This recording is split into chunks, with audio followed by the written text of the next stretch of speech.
It's the Xbox Now podcast. I'm your host, Josh Schmidt. My co-host today is none other than Mr. Boomstick. What's going on? How are you? Josh, first of all, thank you so much for the invite, dude. It's awesome to have be working with you again. Last week, you were on one of my shows, and that surprise, he's going to be back tomorrow on the Xbox Factor podcast, and it's obviously an honor to be here. Love the work that you do in the community, and I think that today we're going to have a great show. I completely agree. Let's talk a little bit about the Xbox Factor podcast. What is it? Where did it come from? Give us the details. You know, it's funny. Here's a great story. You know, people always want to know where the names come from. You know, like where do you get Double Barrel Gaming, for instance, which is my channel? Well, that actually was derived from my love of The Evil Dead. You know, this is my boomstick. You know, that's one of Ash Williams' famous lines. So that's where Double Barrel came. I'm not a gun nut. You know what I'm saying? That's not where it comes from. People they usually ask me, oh, you have a lot of shotguns? I don't have any. But it's, you know, from a nerd's point of view, it's because of that. But the Xbox Factor podcast came from my absolute distaste with the gaming media post 2014. They completely turned on Xbox, and you know, some people will say that it was for good reasons because Xbox had some people in place that made some pretty bad statements, that made some pretty bad moves. And I'm relatively new to the gaming podcasting or content creation community. I've only been doing it for 3.5 years. November 3rd. 2021 will make 4 years on the platform. I've only been doing live content for about 3 years because, you know, like everyone that starts out on YouTube, I did videos. You know, I did videos that were awful. They were just terrible. In fact, the first video I ever did is so bad it didn't have a thumbnail. Audio was all off. It was terrible. But the Xbox Factor podcast, it has ballooned into something really special. More specifically with the Xbox community because it's an eccentric channel, and it became so big and there's been so much Xbox news that I wound up adding a second show weekly. So there's one on Tuesday at noon Eastern Standard Time and one on Thursday at 12 Eastern Standard Time. But the name, believe it or not, came to me while I was on the online getting prepared to pay for my groceries at Stop and Shop because I wanted to do an Xbox show. I just didn't have a name. Like, what am I going to call it? And I kept going through all these names, and just out of nowhere, and believe it or not, all of my names for my shows came from doing minuscule things, doing the laundry, primetime gaming, you know, going out shopping, breakfast with Boom. It's weird how all the names came, but the Xbox Factor podcast is probably my favorite one to do because I have an incredible panel on Thursday's show. I work with two incredible gentlemen on my Tuesday show. And Xbox, listen, I support everything. I have all the consoles. I have not turned on my PlayStation 5 or my Switch in a while because I've been playing a lot of Xbox. That's where I kind of lay my head at night. But if you are someone that wants a show that is positive and fun and has incredible guests as well as a very, very thoughtful and well-spoken panel, check out the show. I think people are going to dig it. And more importantly, it's a show that celebrates Xbox and doesn't use the medium to bash them. I mean, granted, Josh, I think that it's fair to say if they're doing something wrong, it's not our job, but I think it's our responsibility as podcasters to recognize that there's something going on that we don't like or we think that they could do better. And you know what? Because of constant creative ideologies within the medium, we can make these big entities hear us. And Microsoft has been listening. So it's been just a great time to do that show. They have been listening, well, I think since the launch of the Xbox One, right? Like it's been nothing but listening and trying to get back to the glory days of the Xbox 360, you know? Yes. Yes. And it's an entirely different world now. It's not, you know, it used to be that Halo was like a movie premiere.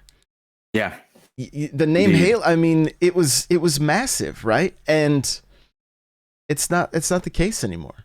Gaming is an entirely different thing now. When games like Fortnite and these other games as a service came in, like it that's just one factor in really changing the whole landscape of gaming. And Xbox has been like, I've just recently started getting involved with the community, and they've been so great as far as like, I mean, I was sitting in a Clubhouse chat and then tweeted at Aaron Greenberg afterwards, and he followed me. Yes, Aaron's a great dude. Like, he's a good dude. Yeah. You know, but what's interesting is you mentioned the community. Listen, every community has, like the world, it has its good guys, it has its bad guys. But I will say this about the Xbox community. It is one of the most accepting communities I've ever had the pleasure of working with. The community is very inclusive, not exclusive, and I say that with not trying to send any shade to the Sony community, because they're good people there too, but Sony is known for its toxicity and being very loud and very vocal and very anti-Xbox, where there are more Xbox gamers in our current community that do support multiple platforms and still find a way to talk good about the other consoles. Now, granted, it's okay to have a preference, sure, but to dump on another platform because of the plastic box, wars that people are fighting, you don't really get a lot of that. And again, I say that to comparing apples to oranges here, but the Xbox community is probably one of my most favorite communities to work with on a weekly basis. They're just fantastic. And I mean, I could see that, just the kind of the joy and everything that Yes. that you guys brought to the table when I mean, you yourself are an example of like what is so great about the Xbox community. My longtime friend Lady, good, that's great community member, tweeted out or retweeted something. I think it was my first episode. First episode of this podcast, I had 20 viewers in this little baby channel that I just started less than 2 months ago. Right? And then within a week, I was on your show. And it's just been, I've been in gaming communities for a very long time, and they can be very, very cliquish, right? Yes, and like, you're not going to sit at the cool kids table until you have X amount of followers and, that kind of thing.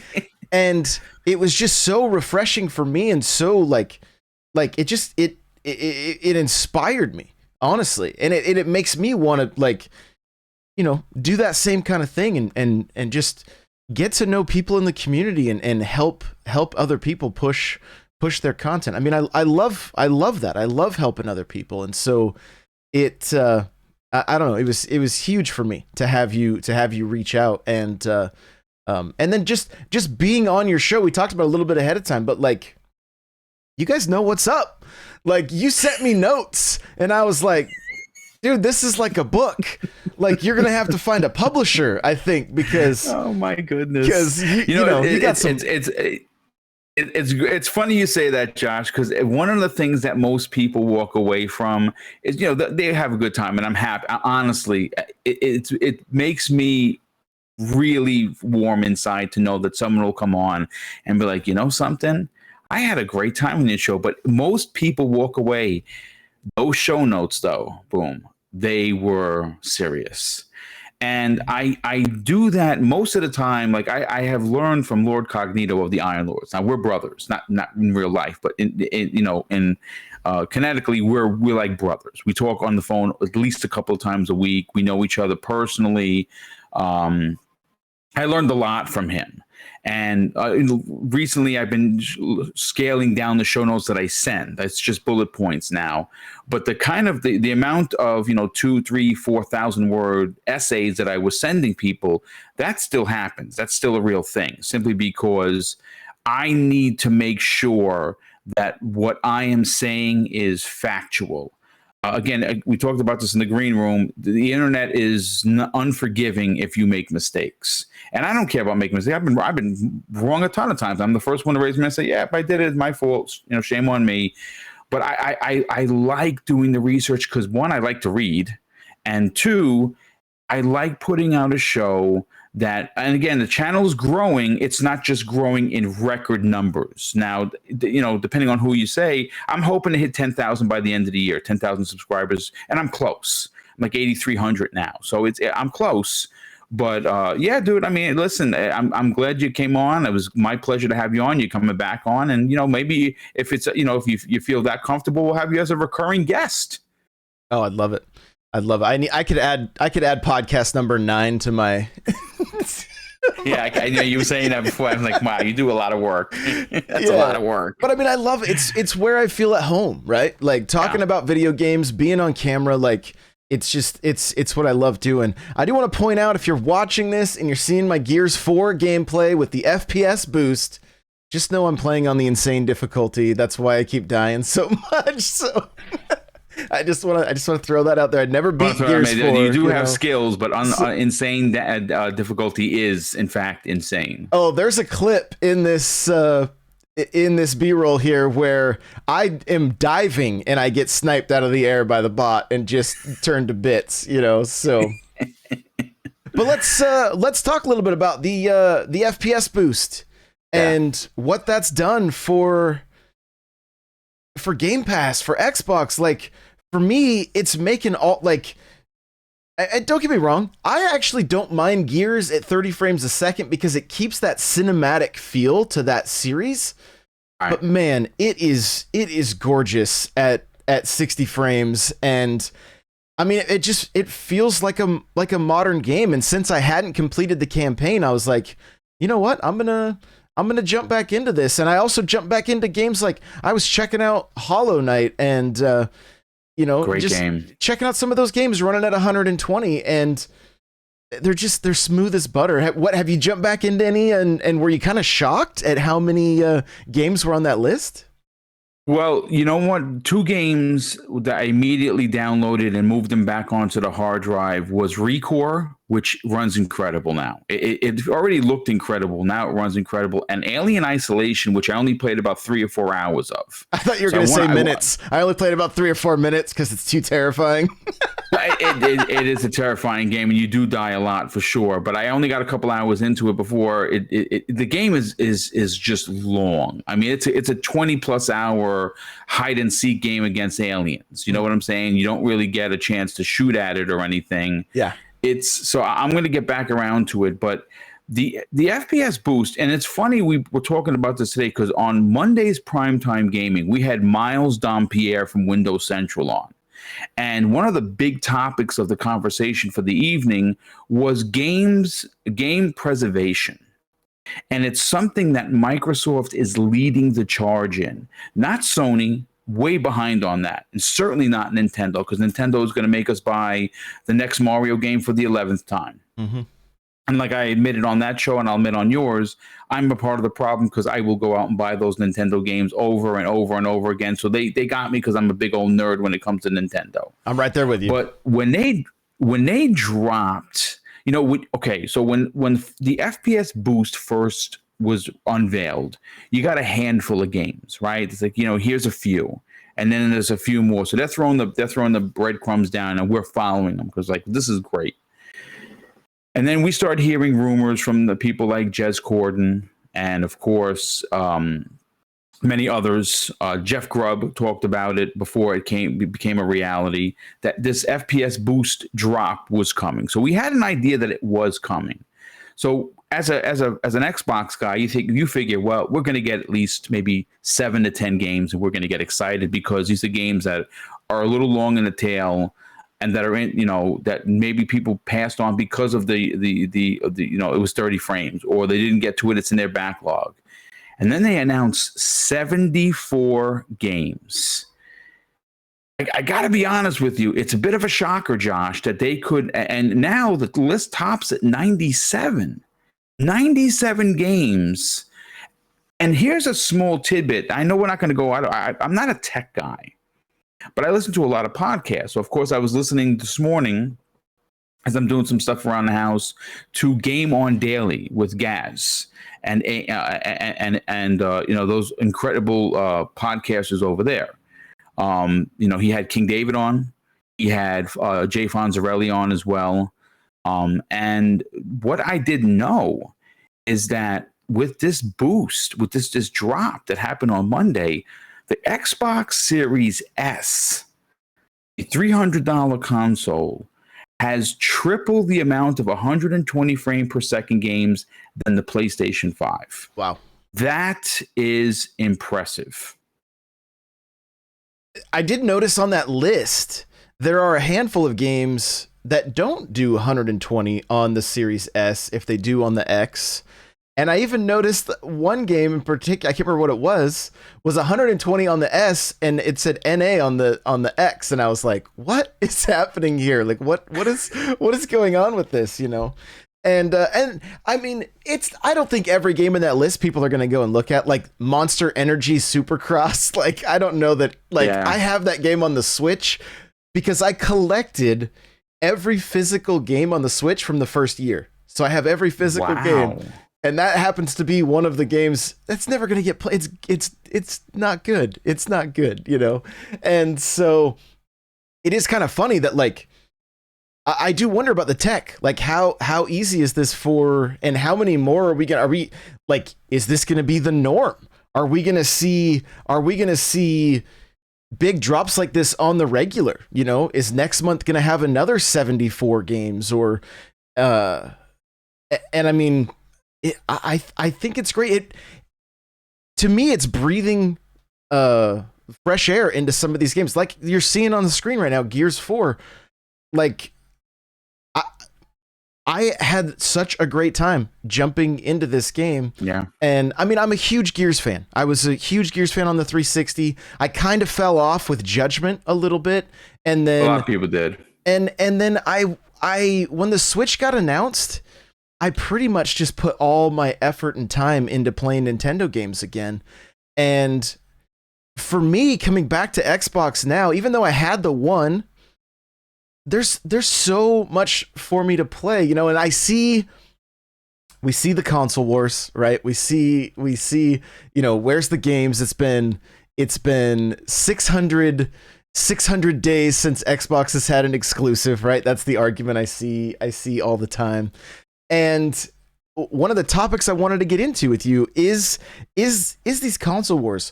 What do you think it is with people? Why do you think they get so upset over people enjoying one system over the other? I mean, part of me wonders, is it like a sports team kind of thing? Like it's the city I grew up in, or it's the team my dad likes, so I have to like that? Or I have a hard time understanding why somebody enjoying something is making somebody else angry when, like, at the end of the day, if I see a football game on, I'm just going to watch the game. Yes. You know, unless it's the Patriots, I may turn it off, but you know, that's, and I'm just being a goofball. So, but I mean, it, like, you know, I'm all about just celebrating gaming. Like Sony makes amazing games. I have no problem saying that. They're not necessarily games that I have no nostalgia for Sony. None, because I've been a Nintendo guy my whole life until I got into Xbox. And why was I drawn to Xbox? Because of shooters. And Sony has never really produced any shooter that really interested me. I had a PS3. I love God of War. I love the brutality of that game and that series. And I love how cinematic their games are. But it's always been the shooters that have drawn me. But to get back to that original question, what do you think it is that upsets people so much that somebody likes this console over the other console? You know, it's probably a question that is definitely going to have a lot of length to discuss. The console wars, it's a real thing, right? People really do love their consoles, and they're willing to, unfortunately, sometimes be a-holes about it. Like I said in the beginning regarding communities, one of the most accepting and rewarding communities is the Xbox. Unfortunately, and I have to say this because I'm so social, I understand what goes on behind the scenes, and because I'm always on Twitter, you get to see the very unbelievable toxic PlayStation fans, and you know what? That's not all of them. I'm not throwing the entire community under umbrella. You can't do that with anything in life. Certainly not communities. But they're the most loud. They are certainly they're one of the first when Xbox put out something that is a 60 meta. Everyone and that's a part of this brand loyalist community has to come out and throw shade on Sony. I mean on Xbox and all of its players, which I find to be just preposterous. I don't know why this continues. I don't know why, it's such that people have to tell you about their console. They want to make sure, because somehow Sony is giving them extra money that we don't know about.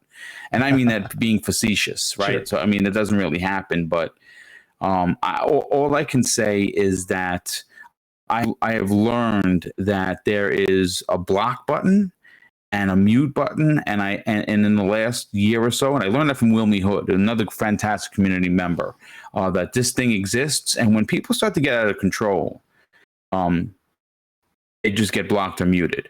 And before I follow people now, I have to go back to Cognito because I've learned a lot from him. I go back and I look at your last 10 to 15 tweets. If I start seeing Pony, if I start seeing the words Xbot, or I start to see any kind of toxicity, I will not follow you back. And for the most part, I may even just mute you. I don't really care. I don't really like to block people, but I will mute you because I don't have time for this. I'm much older than many people in this game. I'm here for fun. And why this continues is I think you might have hit it on the head. I think it's very sports team-esque. Like, I'm a Steeler fan. Like, I've been a Steeler fan since 1976, right? Since I was watching football with my dad. Terry Bradshaw and that team, I don't know if it was the colors of the team or what. I was always drawn to the Steelers. And I live in New York.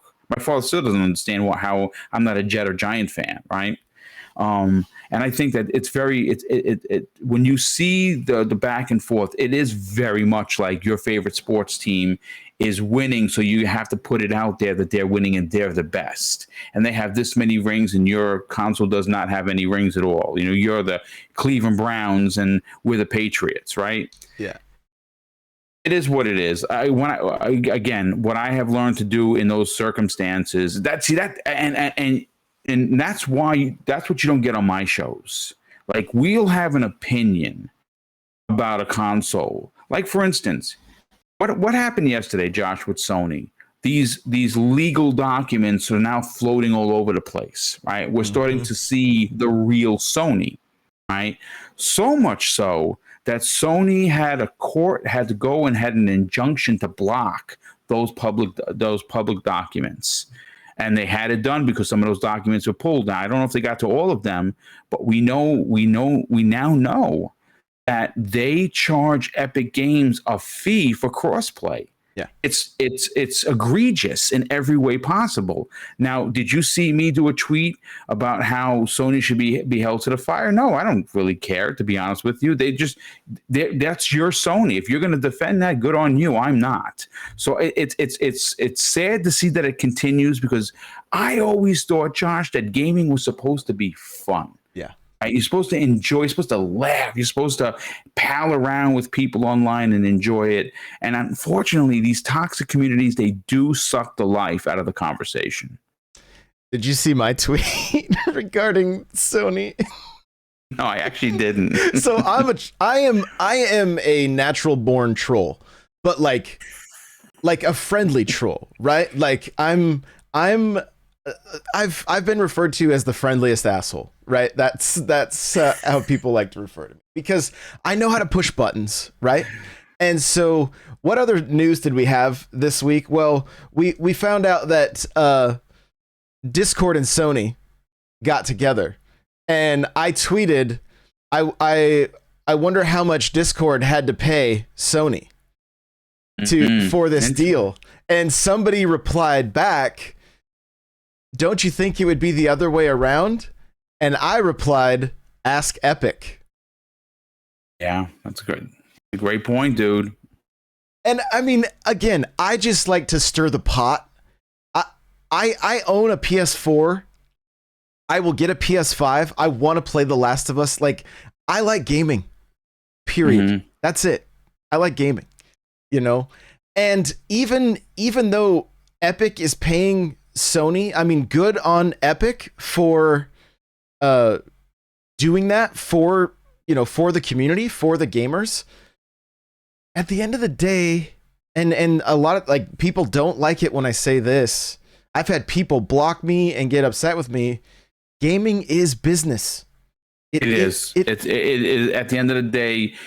That's a 100% true statement. It is a business. You know what?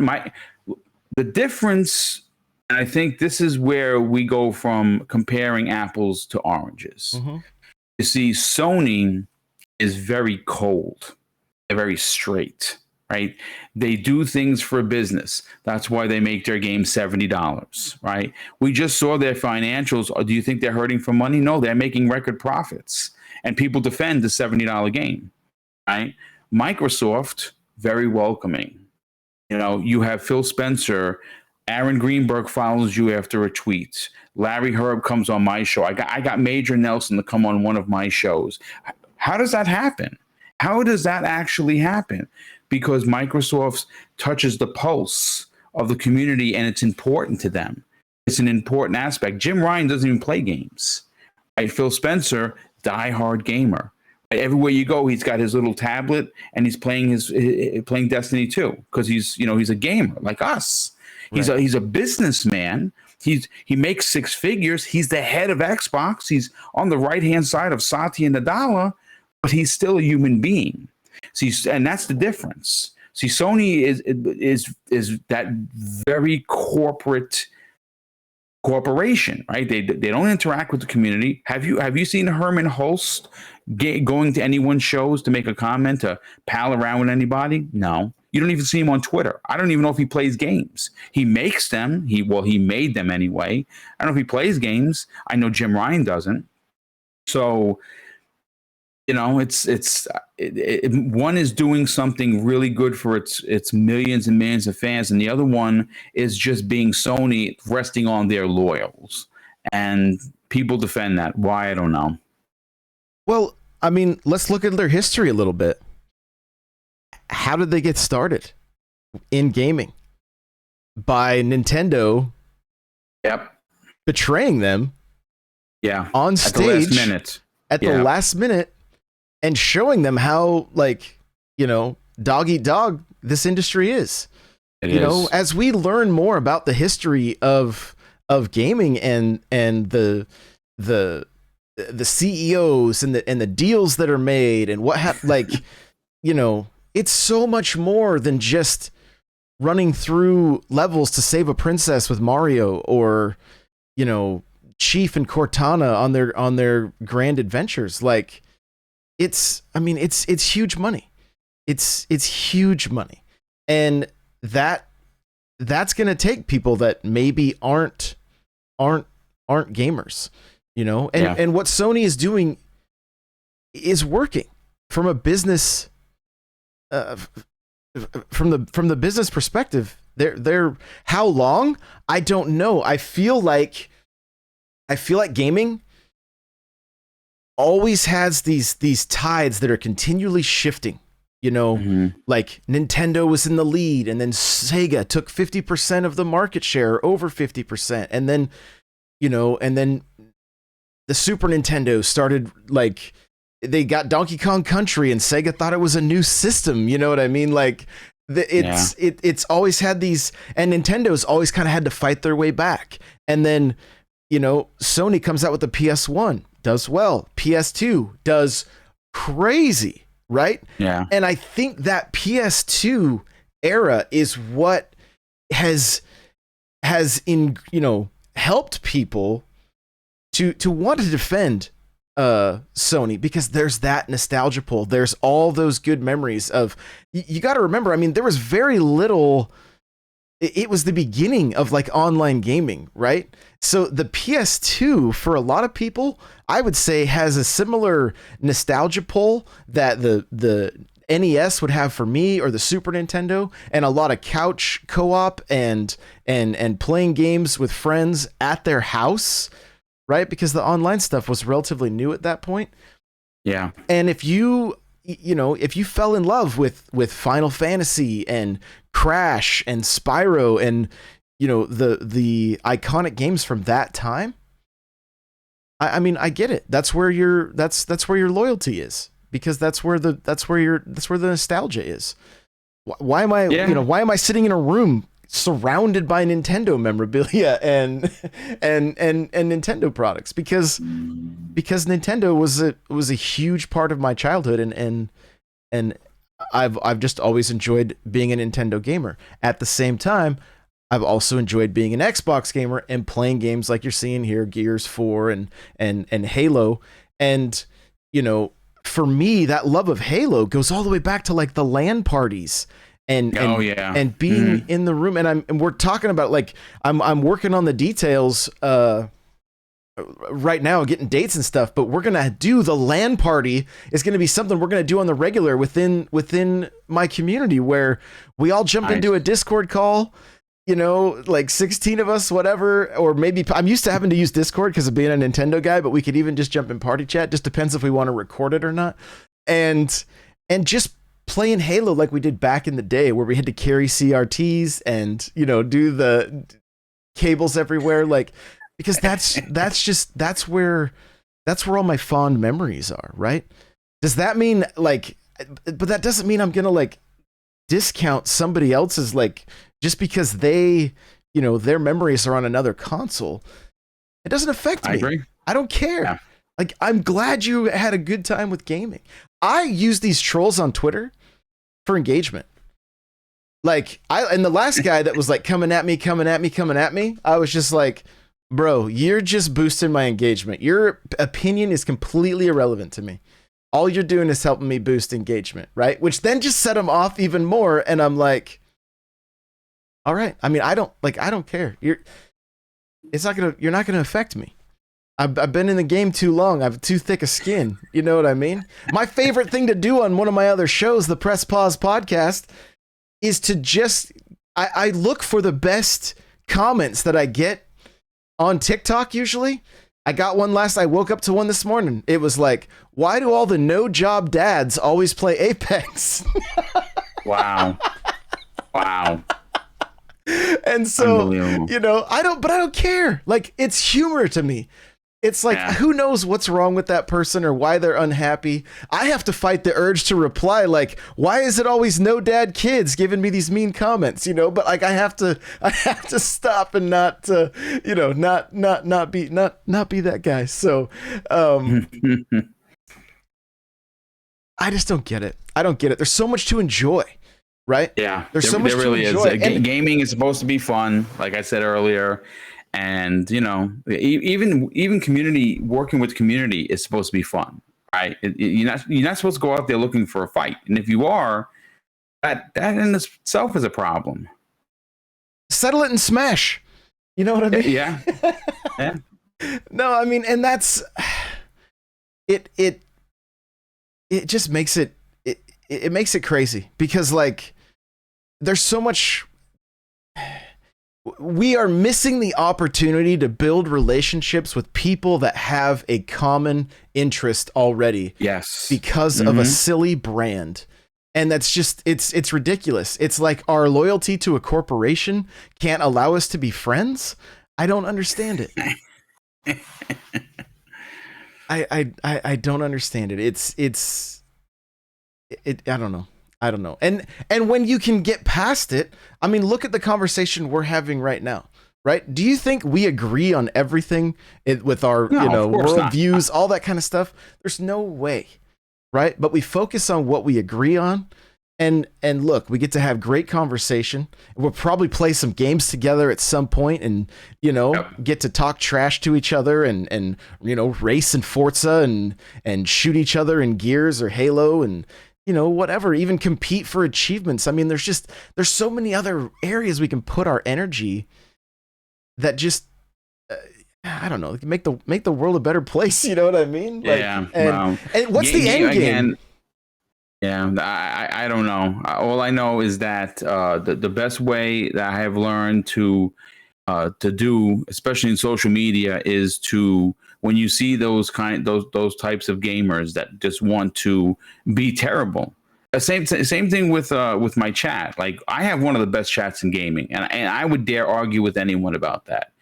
And I get a lot of people, which is crazy because, again, the channel is still small. It's pretty incredible when you can say on an average you're getting 500 to 600 people live. Yeah. And most of those are diehard gamers that just like talking about games. Now, granted, there are a few in there that have their very high opinions on said console. Pick whichever one you want. But they're still civil.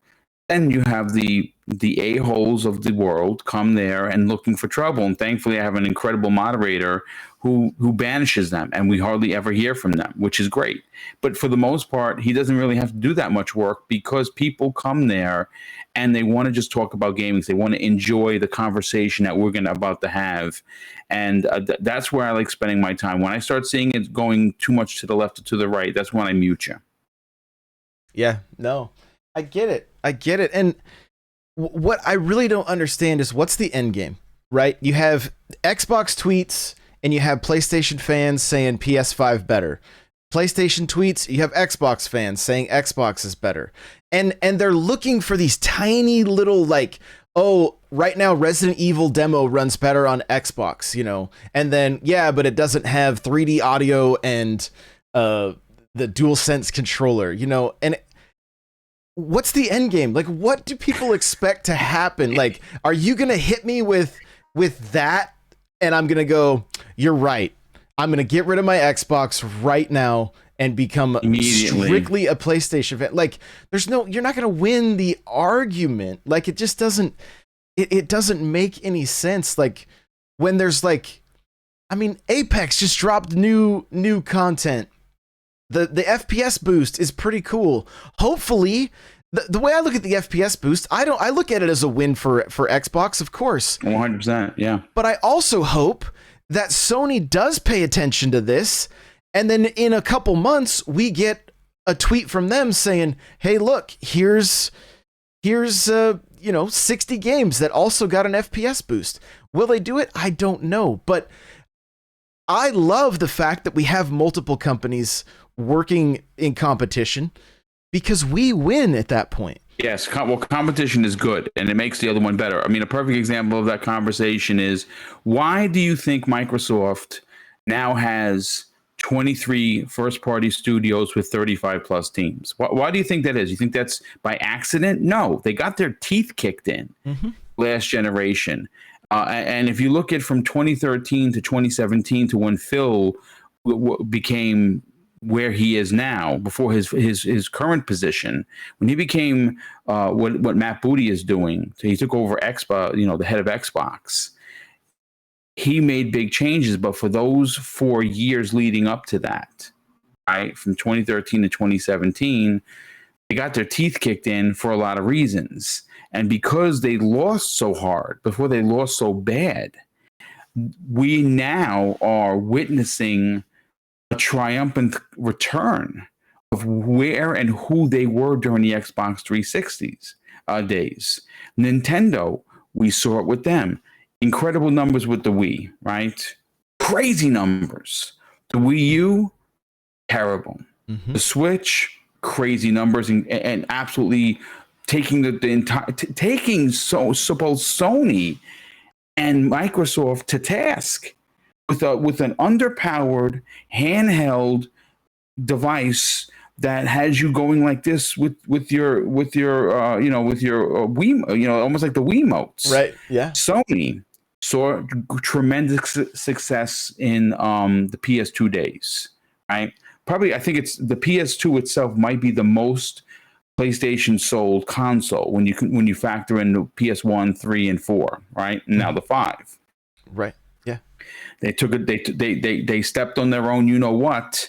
During the PlayStation 3 era, right? A $600 console, poorly made games, poorly, represented. If you want this console, go and get a second job. I mean, those, right? So we saw Microsoft go to from 360, fall flat on their face, and now look where they are now. So the competition that we keep seeing with one studio doing a game like Ratchet and Clank that comes out in June, tomorrow, you're going to be a part of tomorrow's show. One of the big topics is going to be not so much the stellar Last of Us 2. Now, I say stellar because it got all these awards. It's not my favorite one. There's a lot of things that I don't like about the game, but you cannot argue the quality. Can't argue the storytelling. We're going to talk tomorrow, exclusively on what Microsoft's internal review had to say about it. And it's because of that review that we're going to talk about, Josh, why I have absolutely through the roof confidence that Fable and Ninja Blade's Hellblade 2 Ninja Theory and Perfect Dark, these games are going to be those Sony quality games that we all have been asking for. And it's because of that competition that we're going to see it. And that's why seeing them battle for first place is who wins. You said it. We win. We're the gamers. We're going to win at the end of the day. Yeah, you're absolutely correct. I want to unpack a little bit some of the stuff you just said. Okay. Especially the PlayStation quality games. I want to get to that in a second. The Nintendo Switch. I cannot help, and I'm sure many, many people see this, but I went all in with the Switch the moment it was announced. I started the Nintendo Powercast and started making Switch content. I have 500 Nintendo articles on my website. I have 2,000 videos on my YouTube channel, right? Like, I went all in. Nintendo also went all in, and they went all in on their own. They were on their own. They knew that they did not have third-party support and that they were going to have to climb this hill alone. And they did it. They did it with Wii U ports that were stellar games. The best-selling game on the Switch is a Wii U port of Mario Kart 8. Yes. And pretty much. And I think Nintendo honestly set an example for what Xbox is doing now. Right? Like, Xbox with Game Pass and acquiring all those studios, I think not that they didn't have the third-party support, because they do, but I don't think, like, Xbox used to be the Call of Duty machine, and then that changed hands. Shooter box, right? Yeah, that changed hands, and Sony needed it. It was the best thing Sony could do because they couldn't produce a good first-person shooter themselves, and I don't mean any disrespect there, but like games like, oh my gosh, I'm watching the gameplay. That's where I just got sniped out of the air while I was diving. But I mean, their shooters just were always like, I couldn't get into. I played through Resistance. I tried to play Killzone. Like, I wanted to enjoy those games, but they weren't that good. And so Microsoft is in the place that Nintendo was 4 years ago, and I love it because they are showing us that they're hungry, that they want to earn the trust of gamers again, and getting into games. Okay, Perfect Dark, one of my favorite games of all time. I mean, N64 Josh is my Twitter handle, right? Like, I had 32 days played on Perfect Dark, the original 64 game. Zero it fell a little bit short, but the 64 version of Perfect Dark, it felt like it did what it could with the graphics at that time, but it was a modern, mature shooter for that era, right? It was a rare studio that I don't, it's not the same Rare anymore, and now it's going to be the Initiative, right? That's the name of the company. That's the devs. And so when that new trailer, that teaser, and you could see the laptop gun on the wall, like, I lost my mind, because we're talking about one of my favorite franchises is potentially going to be back, and you know, them referring to this studio as a quadruple A studio. I'm afraid for where my expectations are taking me, honestly, because I have high expectations, and I want to see if Microsoft puts out like the cinematic experience and the story experience that Sony can do, plus multiplayer, plus Game Pass, and they've got, what'd you say, 23 different studios now? 23 studios and 35 teams. Yeah, each one of there are a number of studios. Like, for instance, Obsidian. I believe Obsidian actually has 4 teams themselves. And you know, you add Bethesda into that. Each one of those big teams has multiple teams. So it's the quality of games that we see that have been released, and it wasn't the entire PlayStation 4 generation. They had a little bit of a cold spot between 2013 and I think it was, you know, before 2017. Those block of years, they had a few. It's 2018, 19, and 20 that they really exploded on the scene with just incredible games. And we're going to start seeing those, and see that's. I mean, again, it's not a topic, and it certainly should be at some point on your show or my show. Is when you look at the success of Game Pass, right? Something that I think has spoiled us as consumers. To be honest with you, I didn't buy Returnal, you know, because of its price point. Because it was a roguelite. I'm not spending $76.46 here in New York State for a game that is going to punish me for playing it. I'm just not going to get involved, right? But when you think about where Game Pass has gotten, right, and you brought up Game Pass, I kind of just want to add fuel to this fire. Please do. They've done 23 million subscribers, Josh, without one first-party banger. Yeah.